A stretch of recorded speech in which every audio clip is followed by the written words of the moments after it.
నా పేరు Sadineni Venkateswararao, CPIML new Democracy కేంద్ర కమిటీ సభ్యుడిని.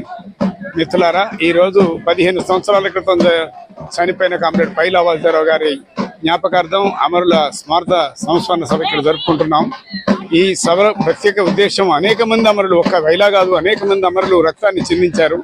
మరి శ్రీకాకుళ కొండల్లో, నక్సల్బరి వెలుగులో శ్రీకాకుళ కొండల్లో 350 మంది పైన కామ్రేడ్స్ అమరులై ఎర్ర రక్తాన్ని కొండల్లో చిందించిన తర్వాతనే 170 చట్టం నాటికి వచ్చిందనే విషయం జ్ఞాపకం చేసుకుందాం. అలాంటి హక్కుల కోసం పోరాడిన 10 లక్షల ఎకరాల భూములు గోదావరిలో పరివాహక ప్రాంతంలో ఇవాళ ఆదివాసీలు దున్నుకోవడానికి హక్కుని కలిగించిన వాడు, కార్యదర్శిగా పనిచేసిన వాడు గోదావరి పైలా వాసుదేవరావు గారు. అలాంటి పైలా వాసుదేవరావు గారి వర్ధంతి సభని ఇక్కడ జరుపుకోవటం హర్షణీయం. ఆ కామ్రేడ్ త్యాగాలని, పట్టుదలని, ఆయన ఉద్యోగాలు వదిలేసి ఉద్యమకారుడుగా చివరి నిమిషం దాకా అమరులైన మనిషి. ఆయన ఆఖరి నిమిషంలో కూడా గాంధీ హాస్పిటల్లోనే అమరుడైందనే విషయాన్ని మీకు గుర్తు చేస్తా ఉన్నాను. గవర్నమెంట్ హాస్పిటల్, గాంధీ హాస్పిటల్లో క్యాన్సర్ తోటి చనిపోయాడు.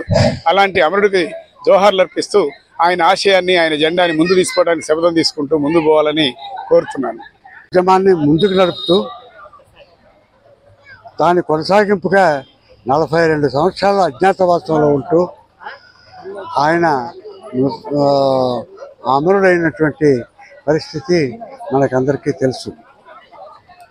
దానికి 15 సంవత్సరాల నుండి అమరత్వం పొందిన 15 సంవత్సరాల వర్ధంతులు జరుపుకుంటున్నాం. అయితే దీనికి ఒక ప్రత్యేకమైనటువంటి ప్రాధాన్యత ఉంది.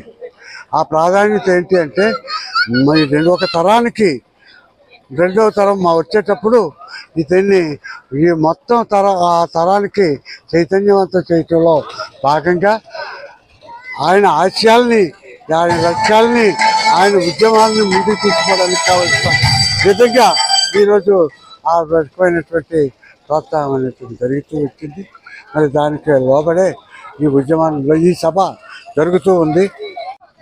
భారతదేశం పన్నులతో ఒకవైపున ప్రజల్ని బాధిస్తుంటే ప్రపంచాన్ని సొంకాలతో బాధించడానికి ట్రంప్ తయారయ్యాడు. అక్కడ ట్రంప్ ప్రపంచ పీడకుడుగా, మోడీ భారతదేశ ప్రజల పీడకుడుగా మారి ఈ ఇద్దరు పీడకులు మళ్ళీ కలిపి ప్రపంచ ప్రజలకి, భారతదేశ ప్రజలకు ఒకటైనట్టుగా బేడీలు వేసి హిందువుల్ని, భారతీయుల్ని, ముఖ్యంగా హిందువుల్ని సైతం తరిమి కొడతంటే ఆ ట్రంప్ దగ్గర గంగిరెద్దులాగా మోడీ ఉన్న ఈ కాలంలో భారతదేశం పరతంత్ర దేశంగా కాకుండా స్వతంత్ర భారతదేశంగా మారాల్సిన అవసరం ఉంది.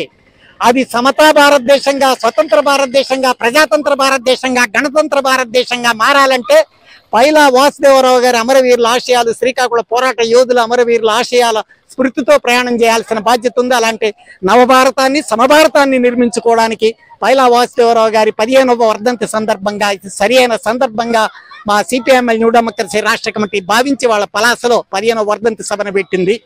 P Prasad, CPML new democracy Andhra రాష్ట్ర అధికార ప్రతినిధి. మిత్రులారా, భారత విప్లవోద్యమ అగ్రనాయకుల్లో ఒకరైన comrade Paila Vasudevarao, CPML new democracy party Andhra రాష్ట్ర మాజీ కార్యదర్శి, కేంద్ర కమిటీ సభ్యులు. ఆయన 15వ వర్ధంతి సభ ఇవాళ సిపిఎంఎల్ న్యూ డెమోక్రసీ ఆంధ్ర రాష్ట్ర కమిటీ మన పలాసలో నిర్వహించడం అనేది జరుగుతూ ఉంది.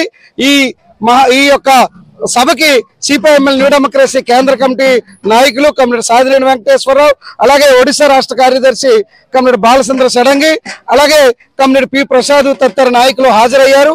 ముఖ్యంగా ఇవాళ భారతదేశంలో మోదీ, అమిత్ షా ఇవాళ సామ్రాజ్యవాద అనుకూల విధానాలు అనుసరిస్తూ ఈ దేశంలో మొత్తం ఆదివాసీలు, దళితుల పైన దాడులు కొనసాగిస్తున్నటువంటి ఈ నేపథ్యంలో మరి కామ్రేడ్ పైలా వాసుదేవరావు స్ఫూర్తితో ఇవాళ పేదల సమస్యలపైన, అలాగే ఆదివాసీ దళితుల సమస్యలపైన, అణగారిన వర్గాల సమస్యలపైన మరి కామ్రేడ్ పైలా వాసుదేవరావు స్ఫూర్తితో పోరాడాలని చెప్పి ఇవాళ మేము సిపిఎంఎల్ న్యూ డెమోక్రసీగా భావిస్తున్నాం. వంకల మాధవరావు, జిల్లా సహాయ కార్యదర్శి.